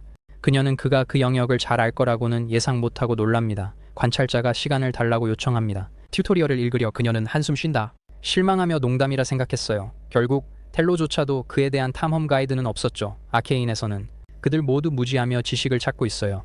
하지만 한 가지 기억할 건 한 곳에 너무 오래 머물면 안 된다는 거예요. 그렇게 하면 몸이 자신이 죽었다고 생각하게 되고 그게 원인이 돼요. 그들의 심장이 멈추는 것, 그는 그녀가 두려워하는 것에 놀랐어요. 죽음을 두려워하지 않고 무모하게 세우리를 쫓던 소냐. 그녀는 그런 사람이었어요. 잃을 게 없던 시절에는요. 이제 그녀는 20년 안에 금메달을 보장받는 신동이 되었고 40년 안에는 안식처를 얻을 가능성도 있습니다. 금메달은 그녀를 귀족으로 만들어줄 것이고 안식처는 그녀가 세상을 뒤흔들 수 있도록 도와줄 것입니다. 안전하게 가고 싶어 그녀는 행운을 가져다줄 얕은 흰 안개 쪽으로 노를 저었다. 그때 보트가 빠르게 나아가더니 재빨리 유턴하며 애쉬의 뜻대로 완전히 움직였어요. 무표정한 얼굴로 그는 자신이 그 차량을 가져왔고 실제로 조종할 수 있다는 걸 이제 막 알았다고 했습니다. 그녀가 더 이상 반박할 수 없을 때 안개가 몸에 닿자 반짝였다. 맑은 눈으로 그녀는 마음속에 검술 기술을 본다. 순수한 검 마법이 흘러 들어오는 것이었다. 그녀의 몸이 앞으로 나아가며 영역 안에서 움직이기만 하면 마법사들은 자동으로 지식을 얻을 수 있어요. 게다가 그것은 은빛 마법의 힘으로 응축되어 한 날개 마법사의 힘의 상징을 만들 수 있습니다. 그녀의 등에 깃털이 나타났고 그녀가 지식과 힘의 물결을 흡수하는 동안 애쉬는 마치 광대가 쪽지를 전달하듯 홀로그램 지도를 바라보았다. 그곳에서 그는 그들이 있는 위치와 영역의 일부가 설명된 화면을 본다. 어떤 곳은 가치가 없다고 표시되고 다른 곳은 위험을 경고합니다. 다행히도 방문을 권장하는 공간도 있습니다. 그는 그 방향으로 배를 몰고 그 지역에 들어서자마자 소냐는 안개 속 작은 섬을 발견합니다. 그녀의 눈이 놀라며 크게 떠졌다. 관찰자가 시험한 장소로 그녀는 꿈속에 있다. 오해다. 그녀는 그가 일부러 이러는 것이라고 생각하고 그를 신비로운 전문가라고 부른다. 그들이 해안에 도착하자 그녀는 나가고 안개가 바로 거치는 것을 봅니다. 그들 앞에 무장한 남자가 서 있었고 총은 빠르다고 했습니다. 7걸음 밖에서는 7걸음 안에서는 총이 빠르고 정확해요. 그는 그들이 사정거리 안으로 들어오자 애쉬의 대화 요청을 무시하고 조준합니다. 화약이 발사되고 그는 간신히 직접 맞는 것을 피합니다. 그의 다리가 총알에 맞았다. 하지만 피해는 심각하지 않았습니다. 자세히 보니 그의 형태와 색이 흐려졌고 맞았을 때 그의 실제 몸에서 영혼 에너지가 빠져나갔다는 것을 알았습니다. 그가 상황을 이해하려 할 때 소냐는 빠르게 앞으로 달렸습니다. 그 남자는 그들을 향해 또 한 발 쏠 준비로 반가세를 당겼습니다.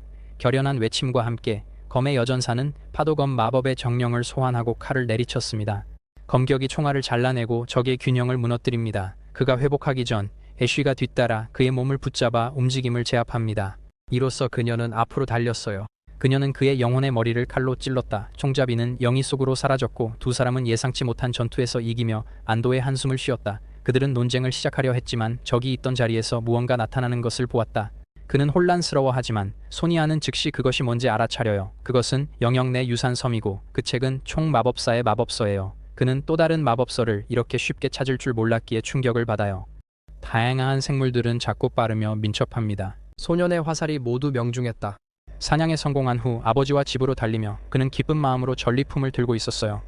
그때 한 마을 사람의 가슴이 터지는 걸 보았습니다. 멀리서 몬스터 무리가 다가오고 있었어요. 갑옷 외에도 하노크는 마을 사람을 죽인 연기나는 총을 들고 있었어요. 소년과 그의 아버지는 활을 당겨 방역했지만 약한 화살은 적의 금속 갑옷에 그냥 튕겨나갔습니다. 그들을 막을 방법이 없어서 괴물들은 도시의 모든 사람을 쏘며 완전히 점령했습니다. 아버지는 아들을 간신히 데리고 갑니다. 안전한 곳으로 멀리 갔어요. 안전하다고 느끼자 그의 무릎이 풀리며 생명 없이 땅에 쓰러졌습니다. 소년은 부모의 마지막 숨을 지켜보았습니다.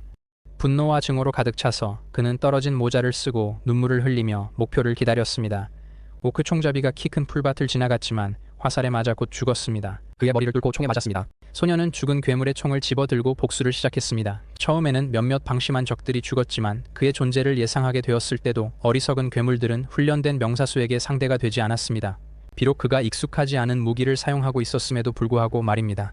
그는 그들의 공격을 피하며 하나씩 쓰러뜨리고 자신이 설치한 함정에 빠지도록 유도합니다. 처음에는 그의 마을을 공격한 무리를 완전히 제거하고 곧 많은 다른 적들의 시체를 쌓아 올립니다. 세월이 지나 그가 나이가 들었지만 그의 임무는 변하지 않았습니다. 어느 날 그는 오크 근절 부대의 모집 전단지를 발견하고 그 부대에 합류하게 됩니다. 그렇게 그는 가족을 앗아간 종족을 쏘고 죽이며 수십 년을 보냈습니다. 명예훈장을 받은 후 그는 결국 은퇴하여 총을 들고 흔들 의자에 앉아 땅을 지켜보았습니다. 그는 자유 위에 싸웠다. 술을 한 모금 마시며 그는 광견병 걸린 늑대 쏴요. 또 한 잔 마시고 사람이 쓰러집니다. 그리고 또 하나. 얼마 후 그는 영이 나는 총을 들고 집에 들어와 겨눕니다. 연인의 가슴에 총 겨눔. 그녀는 깊고 슬픈 눈으로 그를 바라보았지만 그가 땅에 쓰러져 결국 죽음을 맞이하자 놀라움으로 눈이 커졌다. 애쉬는 매뉴얼의 주인을 바라보고 소냐는 그가 모든 것을 끝냈다는 사실에 놀랐다. 마지막 페이지에는 그가 얻은 메달이 있었다. 메달에서 파란 영혼이 나타났다. 그건 연속 발사 영혼이에요. 가능해요. 두 발을 연속 발사하며 사거리와 정확도가 늘어납니다. 그의 화면은 모든 것을 설명하고 있었고 심지어 통화 충전이 가능하다는 팝업도 있었습니다. 그는 포인트로 교환할 것인지 물어봤다. 그의 눈은 흥분으로 빛났다. 손에 들고 있는 인기 있는 마법 영혼의 잠재력을 깨달은 그는 갑자기 정신이 들며 긴장한 채로 검의 여인에게 그것을 원하냐고 물었다. 그것은 일반적인 정령도 아니고 검의 정령도 아니라서 가져가는 것은 그녀의 돈 낭비입니다. 그는 혼란스럽습니다. 돈과 무슨 상관인지 모르면서 그녀는 그가 기본 상식을 모를 수 있는지 궁금해하며 그녀의 가난을 조롱하는 것인지 의아해합니다. 그가 마법 영혼을 먹이는 것에 대해 걱정할 필요가 없는 부자가 아니라면 그녀는 그를 다독이며 영혼은 동전을 먹여야 하고 그 양은 영혼의 품질에 따라 달라진다고 설명해요. 먹이를 주지 않으면 굶어 죽고 사라질 겁니다. 다른 재료를 먹일 수도 있지만 번거롭고 화폐를 쓰는 게 더 편해요. 또한 그 존재 자체가 마법사의 정신 에너지를 계속 소모합니다. 이를 통해 그는 품질이 양보다 훨씬 중요하다는 것을 이해하게 됩니다. 이와 관련하여 영혼들은 총, 검, 마조이스트, 주먹, 파벌로 나뉘며 각각의 요구사항이 있습니다. 엄격한 요구사항이 없는 것들은 일반 영혼이라 불리며 거의 누구나 쓸 수 있습니다. 마법사의 수집품은 보통 전문 영혼과 일반 영혼으로 구성됩니다. 그럼에도 불구하고 그녀는 거래 가치가 거의 없는 구식 영혼에는 관심이 없습니다. 학교에서는 100년 전에 연사 기능이 등장했으며 최신 권총은 1초에 이불발을 발사합니다. 허가를 받고 그는 금속을 교환합니다. 금속은 곧 그의 팔에서 사라집니다. 그는 기대하며 광산 화면을 보고 10점을 얻은 것을 확인합니다. 하지만 그것만으로는 추첨에 부족했고 변환하려면 하나가 더 필요해요. 날개 달린 영혼은 추첨용이에요. 영혼은 놀라운 힘이 있지만 가격은 최저임금처럼 싸요. 그는 손에 든 노트북을 기억합니다. 마법사 매뉴얼로 기본적으로 요약해줍니다. 사용자의 삶은 일기 같아요. 그들이 죽으면 영혼은 자동으로 신비로운 영역의 투영체로 돌아가고 삶의 기억은 책으로 응축됩니다. 그것은 금속처럼 흡수되어 소유자에게 무작위로 기술을 부여할 수 있습니다. 그가 영혼을 가져갔으니 제안해요. 그녀에게 책을 줬지만 거절해요. 그런 텍스트는 부패적인 성질을 지니고 있고 사람은 자신의 세계관에 맞는 매뉴얼만 읽어요. 읽는 게 불편하지 않다면 그러면 흡수하기 안전해요. 일반 마법사들은 매뉴얼 2개 흡수도 운이 좋죠. 그런데 그는 어떻게 즉시할 수 있을까요? 아마 그의 세계관이 관대하거나 도덕적 기준이 유연할 가능성이 있어요.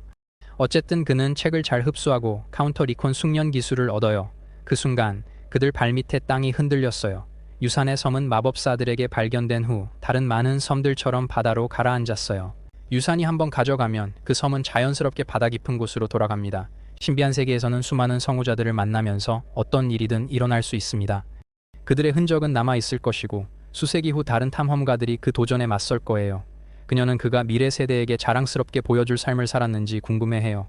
두 사람의 평화로운 시간이 바다에서 나타난 괴물로 인해 방해받습니다. 그들은 이리저리 휘둘리고 괴물이 입을 벌려 물대포를 쏘자 배가 뒤집힙니다. 소니아는 그에게 배를 멀리 조종하라고 요청하지만 배가 뒤집힌 상태에서 가능할지 확신이 없습니다. 다행히 그의 능력은 여전히 작동하여 위험한 물에서 벗어납니다. 그들은 안전한 곳에 도착해 적이 따라왔는지 궁금해합니다. 말다툼과 비난이 자연스럽게 나오지만 그들은 둘 다 여기 가기로 했어요. 1시간 동안 헛되이 항해한 후의 지역. 그녀는 왜 그가 적을 더 빨리 죽일 수 없는지 궁금해하지만 만약 그녀가 못한다면 그가 어떻게 할 수 있겠는가? 그의 주장은 그가 그녀 예상보다 약하다는 걸 깨닫게 한다. 하지만 그녀는 복수심에 빠지지 않도록 멈춘다. 이유는 모르겠지만 그는 여전히 그녀를 통제할 수 있고 텔로조차 그의 존재를 눈치채지 못했다. 그는 모든 마법사가 부정할 수 없을 만큼 강력하고 중요한 존재입니다. 그는 알 수 없는 위험을 꿰뚫어 봅니다. 그래서 최종 관찰자는 다른 모든 존재들 위에 있으며 그녀는 복수로 그들의 유대를 낭비할 수 없습니다. 그녀는 그에게 선택받은 것이 다행이지만 그녀가 얼마나 평범한지 깨닫게 된다면 주저없이 그녀를 내버릴지도 모릅니다. 그렇다면 왜 그는 그런 어리석은 질문을 할까요? 손자는 그가 약한 척하며 위험을 숨기고 있다고 오해합니다. 그녀의 주장을 입증하듯이 애쉬는 방금 마주친 야수와 같은 기본 정보에 대해 묻습니다. 그녀는 장단을 맞추며 신비한 영역의 흔한 종을 설명합니다. 그녀의 설명 덕에 그는 그 차원을 더 잘 이해하게 됐어요. 신비의 세계에서는 짐승을 죽이면 그들의 지식으로 마법 영혼을 얻어요. 또한 지식 짐승이 떨어뜨리는 전리품은 버전과 함께 업데이트돼요. 예를 들어 현실의 마법사들은 새로운 지식 체계를 만들고 새로운 마법 영혼을 소환할 수 있습니다. 한편 신비로운 세계의 사람들은 지식 있는 짐승을 죽인 후 영혼을 직접 만들 수 있어요. 시스템이 기이하면 새로운 종이 생겨나 그 세계의 생물 다양성을 넓힐 수 있습니다. 즉, 현실 세계 사람들과 그 영역의 사람들은 결과를 얻을 기회가 같아요. A씨는 옛 세상과 비교해 시스템 때문에 누구도 편히 은퇴할 수 없다고 말해요. 마법사들은 계속 일할 수밖에 없는 직원들 같아요. 그는 그런 상황에서 잘 해낼 수 있다는 자신감에 들떠 있습니다. 이미 했어요. 계속해서 소니아는 그가 안개 속에 있는 걸 볼 수 없고 얼마나 위험한지만 안다고 확인해요. 그녀는 실망하며 그가 황금 물고기도 못 찾을 거라고 말해요. 그게 뭐냐고 물어보자 그녀는 그렇게 믿고 있다. 그는 또 바보인 척하며 어리석은 질문을 하고 있다. 그녀는 가짜 미소를 지으며 설명한다. 그것은 두 날개 달린 마법사들이 가는 시간의 대륙을 시른 바다의 생명체라고. 작은 비늘이 있다고 해요. 그 몸체는 도시 크기입니다. 100만 명이 거주하는 도시. 그 크기에도 불구하고 극소수만이 그것을 만나 전설이 됩니다. 그는 그것을 발견하는 것이 무엇이 특별한지 궁금해하고 그것을 발견하면 즉시 두 날개를 가진 마법사가 된다고 들었습니다. 정말 놀라워요. 한 날개만 가진 자가 만화를 최대치로 모으면 지식의 바다에서 더 얻을 수 없어요. 더 나아가려면 공부하고 두 날개 가진 영혼을 소환해야 해요. 이는 시간의 대륙으로 가는 진리의 문을 여는 데 도움을 줄 거예요. 거기서 계속 만화를 흡수하고 두 번째 날개를 모을 수 있어요. 첫 번째 날개는 은색, 두 번째는 금색입니다. 진리의 문을 열려면 소환한 정령을 사용해야 하며 이는 도둑질이 불가능하다는 뜻입니다. 황금 물고기를 찾는 것은 지름길이지만 더 적절한 표현은 낮은 단계에서 높은 단계로 스스로 밀항하는 사람입니다. 그녀는 그가 찾지 못할 걸 알면서 왜 그렇게 많이 묻는지 궁금해합니다. 갑자기 그는 활기를 찾습니다. 물고기나 다른 몬스터를 발견해서가 아니라 화면이 그들을 지도상의 황금 지역으로 환영하기 때문입니다. 모험의 섬이었다. 위험이나 시련이 없는 곳. 그곳에는 오직 야생의 영혼들만이 풍부한 선택지에 침을 흘리며 즐겁게 뛰어놀고 있었다. 소냐가 애쉬에게 왜 기다리냐고 묻습니다. 완벽한 뷔페였고 그냥 잡기만 하면 됐습니다. 그들은 잠시 뛰어다니며 영혼들이 당황해 흩어지는 동안 두 사람은 몇 마리를 잡는 데 성공했습니다. 첫 번째는 대체자였고 날개가 하나 있었어요. 영혼왕, 목표 복제 능력 보유. 두 번째는 빠른 물줄기를 발사해 운동 에너지를 전달하는 토렌트 영혼이에요. 애쉬는 손바닥에 대체 영혼을 보고 그것이 목에서 칩을 제거하는 데 필요한 영혼 중 하나임을 알았어요. 그를 보고 소니아는 토렌트를 가져가겠다고 하며 대학교에서 비싸게 팔 수 있다고 합니다. 그는 그녀가 왜 돈이 필요한지 모르고 여전히 그녀를 가상 캐릭터로 여깁니다. 어쨌든 두 사람은 비전 영역에서 첫 여정을 마쳤습니다. 그들이 작별할 때 검의 여인은 그를 보며 관찰자가 마음을 읽지 못한다는 걸 확인했다. 그 차원에서는 현실로 돌아가면 마음을 읽게 될 것이다. 그녀는 토렌트가 희귀하고 귀중하다는 사실을 다 말하지 않았고 대체 영혼이 더 가치 있다는 사실을 숨겼다. 그것은 범용 영혼이라 특화 영혼들보다 더 뛰어나요. 그녀가 이 사실을 숨긴 이유가 있죠. 그의 얼굴은 잘 보이지 않았지만 그가 정말 원한다는 걸 알았어요. 그녀는 그가 대체 영혼을 받아들이도록 돕기 위해 토렌트를 얻은 것처럼 자랑했습니다. 그렇게 하면 현실로 돌아왔을 때 그가 그녀의 생각을 읽고 작은 계획을 바로 이해할 것입니다. 그에게 큰 영향을 주지 않아도 그녀의 작은 제스처는 그의 호감을 더 높일 거예요. 소냐는 기쁨의 웃음을 터뜨렸어요. 그녀가 빠르게 생각해낸 계획에 만족하며 별 아래 들판으로 돌아가. 그녀는 관찰자를 불렀지만 대답이 없었어요. 아무 응답도 없었어요. 며칠이 지나도 그녀는 계속 그를 찾으며 계획이 성공하길 기다렸어요. 하지만 그는 전혀 나타나지 않고 그녀는 그가 정말 그랬다는 사실에 화가 납니다. 상을 가지고 사라졌다. 그녀가 설탕으로 코팅된 것을 설치한 뒤에 함정에 빠진 소니아는 그녀를 두고 떠난 관찰자를 저주하며 놀랐습니다. 누군가 그녀에게 아침 인사를 했기 때문입니다. 세실리아였고 그녀는 처음으로 아케인에 들어간 후 매우 흥분한 것처럼 보였습니다. 그녀는 페릭스 덕에 자연스럽게 알게 된 선배의 인사에 답한다. 그들은 둘 다 더 높은 곳으로 올라가려는 사냥꾼이라는 점에서 비슷하다. 소녀가 완벽한 함정을 만든 후 그녀의 남자친구를 위해 재능 있는 후배가 그를 끌어들이려 다가왔다. 그녀가 적대적인 것도 무리가 아니다. 그녀가 놀란 건 세실리아가 뒤로 물러섰기 때문이에요. 다가가자 소녀가 코를 막는 걸 보고 소녀는 자신이 그렇게 냄새가 나지 않는다는 걸 알기에 화가 난다. 짜증이 나서 그녀는 사소한 빈정거림을 하지만 너무 얕고 하찮다. 선배는 칼집에 매달린 유화 같은 상속받은 영혼을 그녀에게 보여줍니다. 이는 사용자의 힘을 증강시키는 훌륭한 발견이었어요. 적절한 영혼과 짝을 이루면 다른 파벌에서는 도달할 수 없는 치명적인 능력을 가진 암살자 검객으로 발전할 수 있어요. 그 가치를 감안하더라도 그녀는 여전히 그것을 남자친구에게 선물로 줄 생각이에요. 그녀의 거만한 표정을 보며 소니아는 어젯밤 자신도 비슷했음을 깨닫습니다. 그런 다음 세실리아는 가난한 가족 이야기를 꺼내며 강해지면 그들을 도울 수 있다고 개인적인 이야기를 합니다. 그녀는 심지어 가족이 자신의 잠재력을 방해하고 있다고 추측합니다. 검의 여전사의 눈이 잠시 어두워지지만 그녀는 미소를 가장하며 비꼬는 말을 참아냅니다. 거만한 여자는 그녀가 미소 지으며 공격적인 발언을 쉽게 받아들일 줄 몰라 놀랐습니다. 그러나 소니아는 사실 자랑을 되갚을 계획이 있었어요. 그녀는 얼굴이 더럽다며 손바닥으로 부드러운 물줄기를 쏘아 올렸습니다. 세실리아는 그녀가 얼굴을 씻고 어젯밤 아케인 탐험에서 얻은 급류 정령을 보여주는 모습을 보고 놀랐습니다. 신입생은 모험섬을 우연히 만났다고 웃어넘겼지만 선배는 전혀 믿지 않았습니다. 처음 온 사람이 그 섬을 만날 수 있을 거라곤 생각하지 않았고 더군다나 물개파의 가장 소중한 정령을 찾을 수 있을 거라곤 믿지 않았습니다.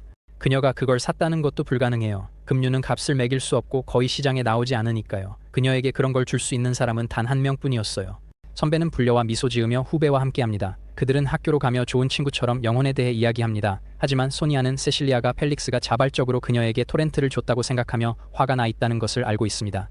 동시에 애쉬는 오전 8시에 일어나서 기대에 부풀어 있었습니다. 푸짐한 아침을 먹으려 했습니다. 놀랍게도 식당은 이미 일찍 일어난 죄수들로 가득했습니다. 한숨을 쉬며 문제를 떠올린 그는 처음 얻은 영혼을 사용하려 합니다. 어리석은 시도였고 치비 마법 사용 금지를 상기시키며 그를 감전시킵니다. 이로 인하여 그는 칩이었기 때문에 그는 칩을 우회하고 파괴할 마법을 활성화할 수 없었습니다. 또다시 막다른 길에 다다랐고 할 수 있는 일이 없었습니다. 그는 우울한 얼굴로 줄을 서서 검의 여인이 어디 있는지 궁금했다. 드디어 줄 끝에 도착했을 때 그는 앞에 고급 해산물 접시들이 있는 걸 봤다. 그러나 그의 주문은 한 죄수가 먼저 5인분을 자신만을 위해 가져가면서 방해받습니다. 여자는 접시의 내용을 모두 한 그릇에 담고 애쉬는 수인들이 자신들보다 훨씬 많은 양을 가져간다고 불평합니다. 항상 그런 식이었고 그 외에는 아무도 의문을 제기하지 않습니다. 그는 자신에게 남는 게 없을 거라고 계속 불평하지만 갑자기 입이 닫히고 말문이 막힙니다.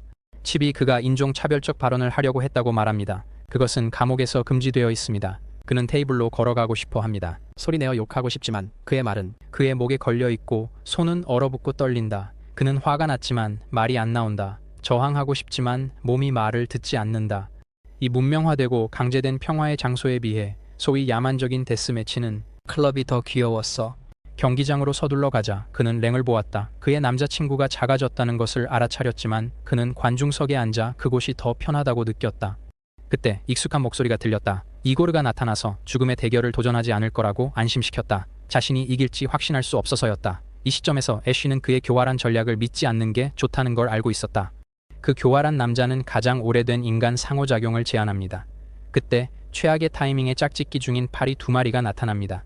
이고르는 짜증스럽게도 정보 교환에 대해 이야기하고 있다고 설명합니다. 그는 엘프 바르카스가 왜 자발적으로 시합에 나섰는지 궁금해하는 것 같다. 흥미로운 정보지만 서큐버스가 거짓말할 수도 있다는 걸 그는 모른다. 진실인지 아닌지 맞춰보라는 말을 듣고 애쉬는 속을 가능성이 높아 거절한다. 좌절감이 커지기 시작한다. 그래서 이고르는 그에게 정보를 직접 제공하고 그 가치를 판단하게 한다. 그가 만족하면 질문에 답해야 해요.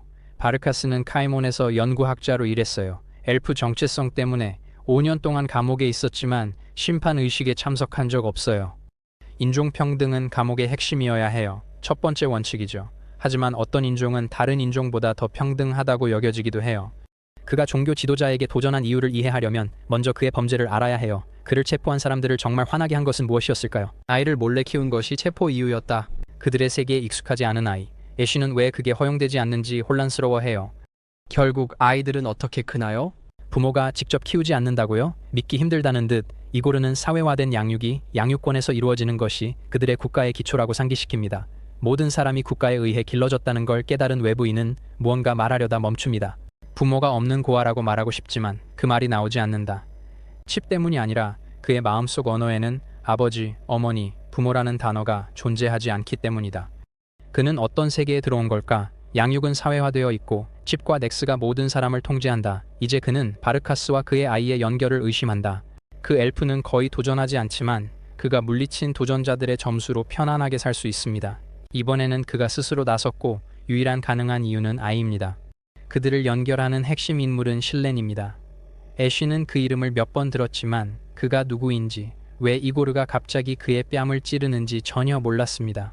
그 사람은 대학교의 역사 교수이자 엘프 협회의 회장입니다. 그는 고대의 구성원을 찾고 있을 가능성이 높습니다. 유물연구사회에서의 컬트 지도자입니다. 현재 회장으로 서 있습니다. 점들을 연결하는 더 큰 무언가가 있어야 합니다. 애쉬는 그 교수가 사주단의 지도력을 뒷받침하는 사람임을 깨닫습니다. 모든 정보가 제시된 후 이제 이고르가 질문할 차례였다. 그는 젊은 남자가 어떻게 내면의 목소리로 자신을 속였는지 물었다. 링 안에서 그는 적의 생각을 들을 수 있어 항상 이길 수 있게 한다.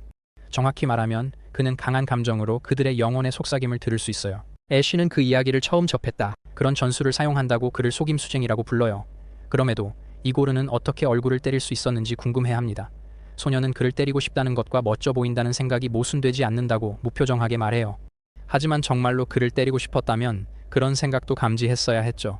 애쉬는 여전히 태연하게 자신의 마음이 잠시 다른 데로 갔던 것 같다고 해요. 모든 것의 중심에 그는 미소 지으며 진심으로 그가 보기 좋다고 인정한다. 그 생각 후 주먹을 날린 건 멍하니 있다가 갑자기 정신이 돌아왔기 때문이었다. 그런 설명은 교주 같은 사람이 그렇게 어리석을 리 없다는 점에서 터무니없었다. 서큐버스가 그의 것을 잃기 시작할 때 인내심을 가지고 그의 힘을 제한해야 한다고 들었지만 그는 젊은이의 얼굴을 만집니다.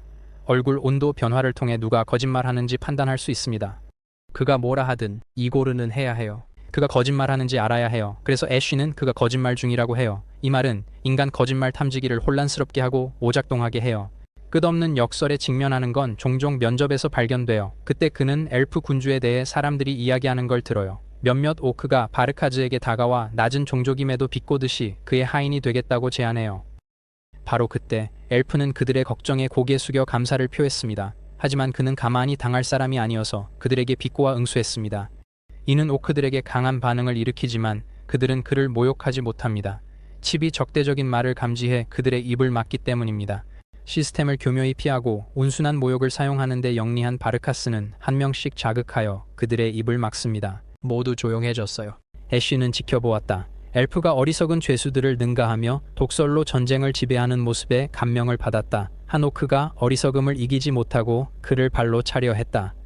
예상대로 칩이 그를 넘어뜨립니다. 모든 것이 정리되고 나서 바르카스는 애쉬를 올려다보며 문제가 없다면 경기를 시작하자고 요청합니다. 잠시 후 두 사람은 계획대로 경기장 중앙에 서서 싸우기 위해 검을 받았습니다. 젊은이는 검의 여인을 찾기 위해 관중석을 바라보았지만 그는 한동안 혼자였습니다. 흥미롭고 놀랍게도 걱정스러운 마음으로 이고르는 바르카스가 그보다 훨씬 강하며 단순한 속임수로는 이길 수 없다고 그에게 말합니다. 조언과 충고가 위에서 계속 쏟아지지만 엘프는 그들의 말을 끊고 그들을 아무리 나비가 되어도 무의미하게 윙윙거리는 구더기와 팔이라고 부릅니다. 그들은 가치 없어 감옥 구덩이에서 그는 조용히 애쉬에게 사과해 젊은이는 순간적으로 어깨를 가르는 칼날에 충격받아 엄청 빠르고 그는 애썼다. 따라잡으려면 하지만 그는 해야 해. 살고 싶다면 거리를 좁혀야 해. 그는 칼을 휘두르며 그것이 꼭 잡아야 할 기회라고 믿는다. 그러나 바르카스는 능숙하게 칼날을 아래로 돌려 막았습니다. 거의 땀도 흘리지 않으며 소년에게 검술을 배운 적이 있는지 물어보고 얼굴에 팔꿈치를 날렸습니다. 애쉬는 바닥에 떨어지며 칼끝이 자신에게 오는 걸 봤습니다. 그는 간신히 몸을 굴려 피했고 강철은 경기장 바닥에 박혔습니다. 무기는 날카롭지 않았지만 돌바닥을 뚫었습니다. 바르카스는 전투에서 마법사가 영혼을 쓰는 게 흔하다고 하며 영혼을 사용했습니다. 어떤 것은 결코 가둘 수 없습니다. 발과 손이 묶여 있어도 팔다리가 묶여 있다면 날개를 달고 날아야 합니다. 그의 배기에서 큰 파도가 일었습니다. 바닥을 가로질러 베어. 그것은 엘프의 검기적이었어요. 산을 가르고 땅을 쪼개는 자. 관중들은 그가 진짜 마법과 영혼을 사용한다는 사실에 충격을 받고 믿을 수 없었어요. 하지만 주문 영혼을 사용하는 것과 기적을 사용하는 것은 달라요. 기적은 여러 영혼에 의해 이루어져요. 이고르는 감옥에서 기적을 성공적으로 시전한 적이 없어요. 그래서 그는 애쉬가 그렇게 되었다고 확신했다. 끝났고 경기 후에는 시체도 없을 것이다. 사람들이 안타까워할 때 구경꾼들은 그 젊은이가 아직 살아있음을 알아차렸다. 기적의 힘이 극히 일부러 줄어들었더라도 그가 살아남을 방법은 없습니다. 그건 확실히 죽여야 해요. 무기를 간신히 잡고 있는 사람. 애쉬의 눈빛이 완전히 달라졌고 이제 그는 검의 경로를 읽을 수 있다고 생각합니다. 그의 시선은 이고르와 랑을 떨게 만들고 그들은 사주교의 힘을 떠올리게 됩니다.